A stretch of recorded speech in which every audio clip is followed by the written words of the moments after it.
Well, thank you for that. Welcome to Broadway Buzz and welcome to Hair, the American tribal love rock musical. I want to warn you tonight there will be nudity and there will be raucous dancing in the aisles. Well, that's at Broadway Buzz before you go to the theater. In any case, we're talking about a show that literally transformed not only the musical theater, but it literally transformed the commercial theater. When Hair opened at the Biltmore Theater in New York in 1968, it would challenge and redefine the role of music, the role of musicians, the role of actors, the role of designers, the role of director, and most importantly, the role of the audience. Instead of the audience sitting quietly in the dark watching a show, the show literally enveloped the audience. We say the expression in the theater is you break the fourth wall, meaning that you shatter that wall between the stage and the audience. When Hair opened, it didn't shatter the wall, it exploded. And keep in mind, from that point on, it has affected almost every show, especially rock musicals. It has certainly affected every rock video, and it certainly has influenced us in a very profound way. It literally transformed the theater. So when you take a musical of this caliber, it not only defined an age, but it gave us insight into this age. It's a very compelling and insightful and pertinent work. And in my mind, it is as pertinent today as it was when it first happened in 1967. Do remember that how you could separate people in 1967 was very simply by afro versus crew cut. If you looked at any young person, you immediately knew what their posture was by their haircut. I don't think we've ever lived in an age that has been so clearly defined. Let me go back to this remarkable show and show you how it came together. Keep in mind, an event like this that would literally transform the way we think, the way we feel, what we accept, it helped to bring about a kind of sexual revolution, a cultural revolution. It attacked values that we held dear.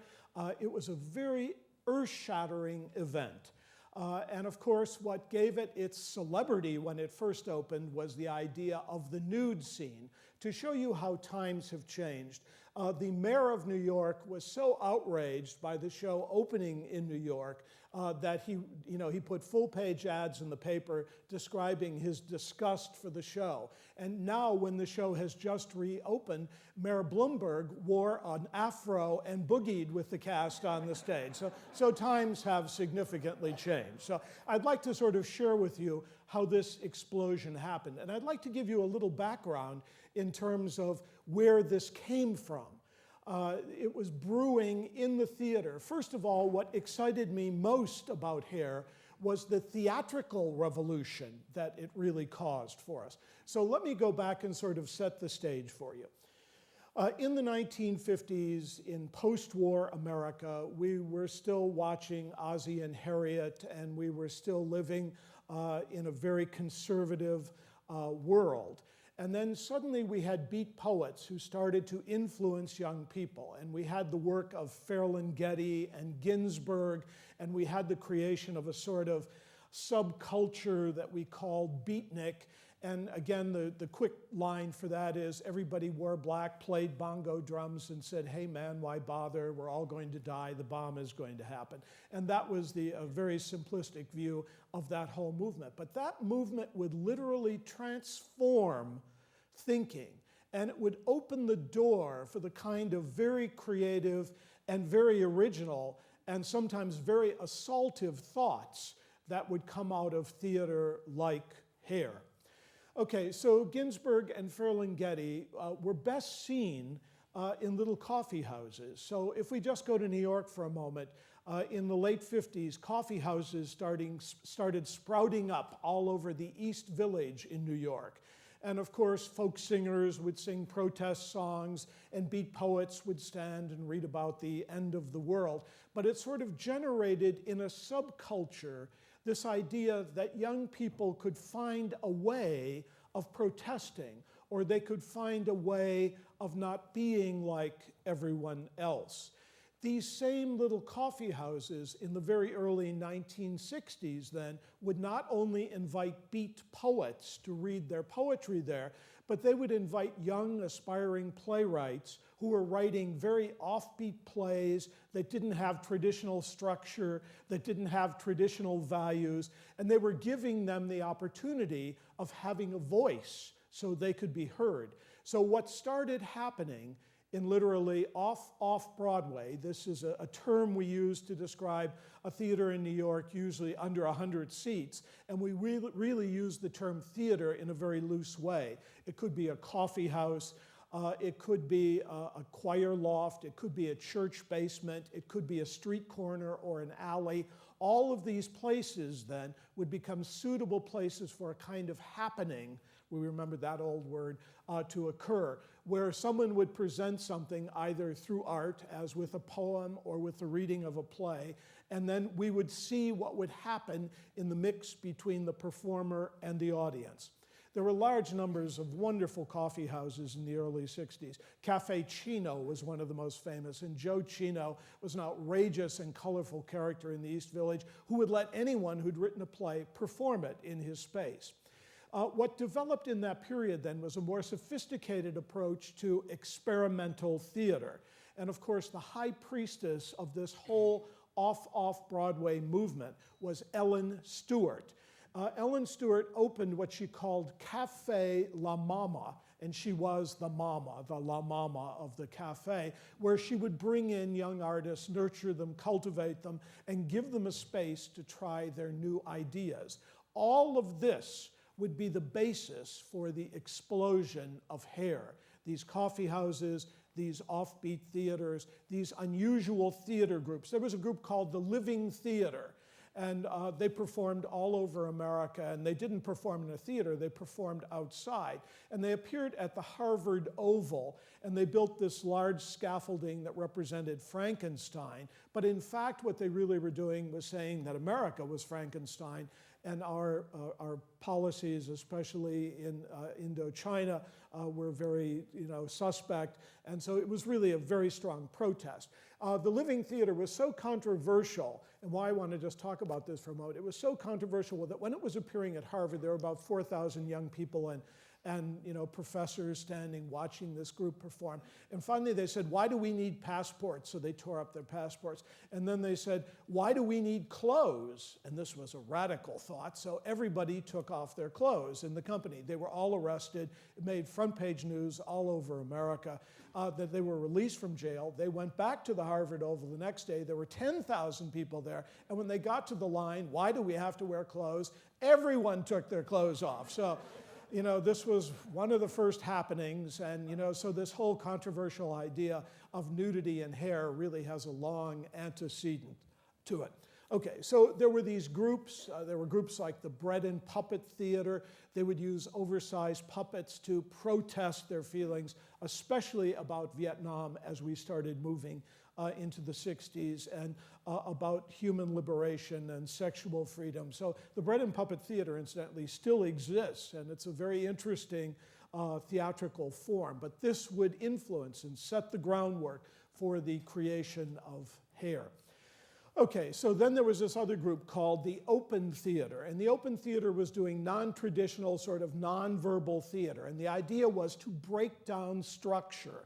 Why all of this is important to us is hair breaks down structure. You come away from the show understanding a great deal about the characters, the tribe, and what they want, and yet you find this out in a very unusual way. It isn't the traditional way of storytelling in the theater, where you present a problem, you compound the problem, and you resolve the problem. This is a sort of sensual experience where you're being bombarded on every level with words, with ideas, with visuals, with actions, so that it assaults you on a multiple level. And that all would come out of the early work from what was happening off-Broadway and what was happening with these groups. So let me go now to some very specific things and two people that would create this amazing show. So we have Jerome Ragney. Jerome Ragney was a young actor. He was trained at Catholic University. He went through the military. He had a very traditional early life, but he found himself in the East Village in the early 1960s. And this is where all the hippies were congregating in San Francisco and in the East Village, and kids who were avoiding the draft were hiding out in the East Village. So here is James Ragney, a boy who came from a very traditional family, who had a very proper academic education, suddenly found himself in this world of frenzy and an offbeat vision and a very controversial world where young people were standing up to society and culture and saying, no, we don't believe in this, and no, we're not going to sacrifice our lives for a war we don't believe in. And so James Ragney got very caught up in what was going on in the East Village, and he saw all of these experimental groups. He was very involved with the Open Theater, one of the early radical theater groups. In fact, he starred in a show in 1964 that was called Viet Rock. And Viet Rock, it's so interesting to me that critics never refer to this play because it really set the framework for Hair to happen. Viet Rock was a play that was written by a woman named Megan Terry, and it was a very anti-war play, and it had some music in it. And Jerome Ragney was so caught up with this and so caught up with the idea of protesting in the theater and protesting more through music than through words that he decided that he was going to create a show that would encapsulate all that was happening around him. He starred in a show off-Broadway called The Knack with another young actor named James Rado. Now, James Rado, again, had gone to Catholic University in Washington, had a very traditional background, went through the military, came from a very conservative middle-class family. He went to New York, and unlike Jerome Ragney, instead of playing with the experimental theater, he moved more in the traditional theater. He went to Actors Studio where they were teaching the method. He wanted to become the next Marlon Brando. He starred in several Broadway shows, in traditional shows. And so the end result was the two men had different backgrounds, but they were put together in an off-Broadway show at Cafe La Mama in the Knack. And it was then that they realized that their visions were similar. They were living in a world, they were living in a kind of living tapestry where what was happening on the street was so compelling. What the hippies were doing, how they were dressing, what they were saying, what they were doing. And then all the outrageous theater that was happening, all this experimental theater that used a high degree of improvisation, that challenged the role of all of the artists in the theater, the director, the writer, the actor, the audience. Everyone was challenged in these new shows. So they became deeply involved in this off-Broadway movement. They then spent 2 years deciding that they would create a very controversial musical that would define the time. They went to the Whitney Museum one day as they were working on this project, and they saw a painting called Hair, and it was literally a painting of someone's hair. And they said, that's it. That's the title of our show. And of course, it was perfect because hair was the metaphor of the time. If you had an afro hairdo, we knew what you believed in. If you had a crew cut, we knew what you believed in. And so hair was the defining word, and that became the title of this show. They wrote lyrics and a sort of outline suggesting this sort of communal life of young people who were protesting life, and they decided to tell their story all through music. And so they wrote all this incredible and very controversial music for it, lyrics for its time. I mean, we don't very often hum a song called Sodomy, and we very often, don't delve into some of the issues that are so easily explored. The racial issues are so inflammatory that it's even difficult to speak about them today, and they would become the lyrics and the titles for songs. I mean, a great song in the show, Black Boys Are Delicious, and the black girls sing a counter to that called And White Boys Fill Me Up. So this idea that, we're dealing with everything that is controversial, everything that is unspoken is spoken and sung in the vision that these two young men had. So they worked very hard. They created a vision for a show that they were going to call Hair. It was going to be kind of a communal experience. And of course, this was contrary to anything that was happening in the mainstream in New York. I mean, if you were very, very hip in the 60s, maybe you went to the off-Broadway movement. And you know, in these theaters, we were talking about 20 or 30 people watching these shows. But these were the groundbreaking shows that would all be would influence very strongly the effect of the creation of Hair. I can't remember any other single show that so encapsulated a movement that was happening literally all over America, literally all over the world, and was able to put it together in a single show better than the way the creators of Hair did in their bringing that East Village to life on a Broadway stage. Okay, so the end result is they have a lot of words. They don't even have a composer, but they're very determined to get this show on Broadway. The next step that happened, they knew this woman named Isabel Blau. Now, this is a very interesting connection to Cleveland. It'll take a few minutes for me to clarify it for you, but just remember the name Blau. Isabel Blau was a sort of radical at the time, very involved in offbeat theater in the East Village. In fact, the central character, Sheila, that you see in the show is clearly the outline of Isabel Blau. It is sort of her biography put into the musical Hair. So the end result is she said to them, "You've got to work with my ex-husband. His name is Eric Blau. And Eric Blau will help you find a musician to write the music for you, and he should really produce Hair. He knows more about the off-Broadway movement than anyone else in New York." So the two men went to Eric Blau. Eric Blau said, "I'm sorry, fellas, I'm working on a musical of my own. It's a libretto-less musical. I have a new wife who's a major singer, and I want to showcase her in the show. I'm going to name it Jacques Brel is alive and well and living in Paris, I might add."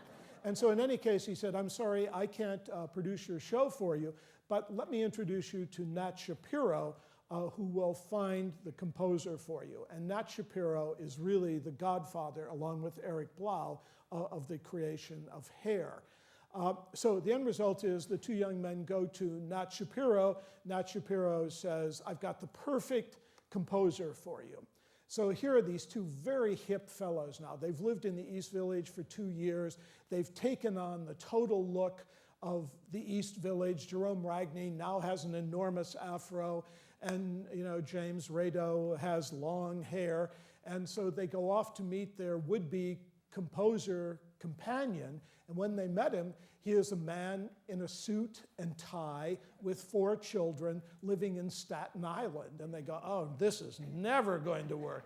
Well, his name was Galt McDermott, and so they said, we don't think this is a good idea. Nat Shapiro must be smoking bad weed, but this is never going to work. And so he said, "Well, give me a chance, give me some of your songs, and let me see what I come up with." Well, of course, Galt McDermott came up with the brilliant music for the show, and the men were enamored of his work. But it's so interesting that they came from so totally different worlds. Just let me give you a quick profile about Galt McDermott. He's Canadian. He was raised in Montreal. As a young man, he went to college in South Africa. So he was very interested in that incredible sound of music that comes from South Africa. And keep in mind, the two young boys who were creating this show wanted to create a tribal rock musical. And of course, Galt McDermott understood everything about ancient tribal ideas with his very strong influence and indoctrination in what he had learned in South Africa. So it was a very happy union. It's so wonderful to look at those old photos and to see these two really hip guys, and then this very conservative Madison Avenue type, very clean-cut man standing next to them. The contrast is amazing. I mean, Galt McDermott didn't even know what a hippie was, so they had to take him from Staten Island and have him stay in the East Village with them for several days so he could tune into that world. But what Galt McDermott did know was music, and he had a brilliant ear. He understood what the music of the day should be, and very quickly, in almost a 4-month period, they created a brilliant score for Hair. Now, what I want you to be aware of, this whole project was always going through constant changes. The two young men coming out of this experimental kind of theater believed in always changing things, never letting things stay as they are. So they'd write something, and the next day, after Galt McDermott had written music for it, they'd change their mind and create another idea. So this is a very electric, very collaborative kind of process that was enormously immediate. Okay, so we've got these three men, we've got a body of material that nobody was interested in presenting. So there was a sort of theater festival at Yale, and all of the young men went because it was about the new wave theater and what was happening. And actually, Galt McDermott performed some of his music there, but much more importantly, Jerry Ragney performed scenes from Viet Rock, the very controversial anti-war play he had done in the Village in '64. And Joe Papp was there. Joe Papp was the creator of the Public Theater in New York. He was just building the house for the Public Theater on Lafayette Street, and he was looking for a show to open the Public Theater. Joe Papp, of course, as you remember, would become very famous with the production of Chorus Line that he transferred to Broadway, and countless other shows, Two Gentlemen of Verona, countless shows that were developed at the Public Theater. But he was at the beginning of his career, and he was looking for a very controversial opening for the Public Theater. So on the train back from New Haven, Jerry Ragney cornered Joe Papp and said, I really want you to hear our idea about doing this tribal rock musical. So Joe Papp agreed to do the show, and they hired the artistic director that had already been hired for the Public Theater, and his name is Gerald Freeman. We know Gerald Freeman, of course, as the beloved artistic director of the Great Lakes Theater Festival in Cleveland for many years. And of course, his production of Christmas Carol, of course, has become an institution in Cleveland. So this was the beginning of Jerry Freeman's career also. Jerry Freeman had worked in the very legitimate theater with all of the A-plus people of the day. So suddenly he had these two wild hippies with an outrageous show that really had no form, no structure, and it was his job to direct it. Well, it didn't go well. Initially, the two artists, the creators of the work, Jerry Ragney and James Rado, both wanted to star in the show. Ultimately, they both did, but initially, Jerome Ragney was cast as Burger, and Jerome Ragney was so hot in the way he played Burger, I called him the Fury with the fringe on top. You know, he had the ultimate afro, and he just gave this burning performance of Burger that would really become his life. And in fact, the two men had used very strong autobiographical references from their own lives when they created the two central male characters, Burger and Claude. So the end result was they both wanted to bring them to life on the stage. Jerry Freeman said no to James Rado, saying, you're too old, I couldn't buy the idea that you were this young innocent boy about to go off to war. So it created an enormous amount of disregard for one another, and the two sort of hip, off-Broadway fellas disliked the way Gerald Freeman was trying to bring order to their very messy script. Every day they would come in and change things. And Jerry Freeman was accustomed to working in a very organized, very methodical way. He had worked very closely on the original production of West Side Story, et cetera. So the end result was, you know, he was trying to bring order to chaos. But the two men realized what they wanted was chaos, not order. So it ended that Jerry Freeman was fired from the production. Jerry Ragney was put into the show playing Burger, and then James Rado joined the cast. And then at the very end, just before the show opened, it was in such disregard, they didn't think it could ever open. And so they brought Jerry Freeman back to sort of bring some order to all this chaos. It opened. It had mixed reviews. Clive Barnes from the New York Times came and fell asleep through the version of it at the Public Theater. But it had enough word of mouth, and it was controversial enough, and it was so East Village, and it was so hip that it sold out its 6-week run. Joe Papp thought he didn't want to deal with these crazy men ever again. And so at this point, enter another man who would change the life of the show. His name is Michael Butler. And Michael Butler was a man from Illinois who was deciding whether he was going to run for senator or become a Broadway producer.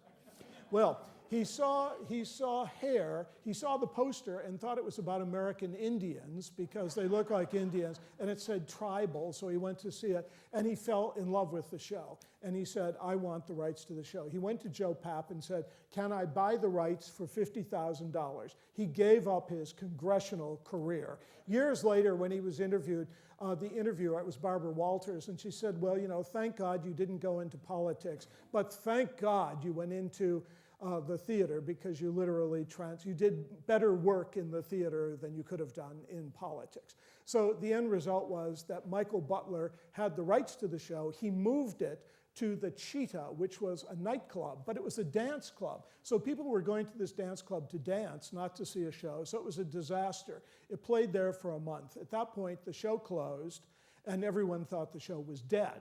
I mean, it generated no business. It had a lot of bad word of mouth. They said it was chaotic and in the hands, you know, talk about sex, drugs, and rock and roll. That was the whole story about here. So the end result was that they hired Tom O'Horgan, who was an off-Broadway director, and he, of course, would transform it. All of the brilliant work that Tom O'Horgan had done off-Broadway at Cafe La Mama, et cetera, he brought this creative vision to the show, restaged it. They quickly wrote 13 new songs. A week before they were supposed to open, they still didn't have a theater, so literally they moved into the theater and in 4 days designed a set, designed lighting, and the show opened. And of course, the final thing that made the show so controversial in its original form was they decided to add the famous nude scene at the end of the first act. And no one knew how they would get away with it. Now keep in mind, there were strip bars all over at this point, a very sleazy Times Square where a lot worse things were going on than simple nudity. And so the end result was Tom O'Horgan discovered in the books, in the records, that you could appear nude as long as you didn't move. So remember that. If you get caught naked somewhere, don't move. And the end result was they opened then at the end of the first act with the famous nude tableau, and it generated enormous excitement. The show ran for 4 years and would transform our theater. It's an amazing work. The revival that you're seeing is done with great distinction. It really catches the period and the time. The songs are indelible and part of our modern culture. I mean, they not only defined the age, they named it the Age of Aquarius. And so what you're seeing tonight then is a groundbreaking show that even 40 years later still pushes the envelope. But what I want you to think about are some of the brilliant theatrical innovations that happen with this show. We have seen countless shows where actors run up and down the audience, et cetera, but Hair was the original to do it. And it broke that barrier between audience and stage. It redefined acting. It redefined the way a show was created, collaboratively, and in a way where they could test whatever it was they had to test. So there was no taboo that wasn't dealt with in Hair. And in a way, when we watch the show, there is now a kind of innocence to the show. And you know, it does speak about love and joy and human fellowship. There are aspects to this show that are as meaningful to us today as they were when it was written. So tonight, I want you to let your hair down. And I want you to see what a real hippie looks like. You know, my boss is ill and she's not here, so I sent her an email and I said, don't worry, everything's going on without you. I'm going to do the show nude with an afro, but I'll keep my Argyle socks on. So enjoy Hair. Thank you very much.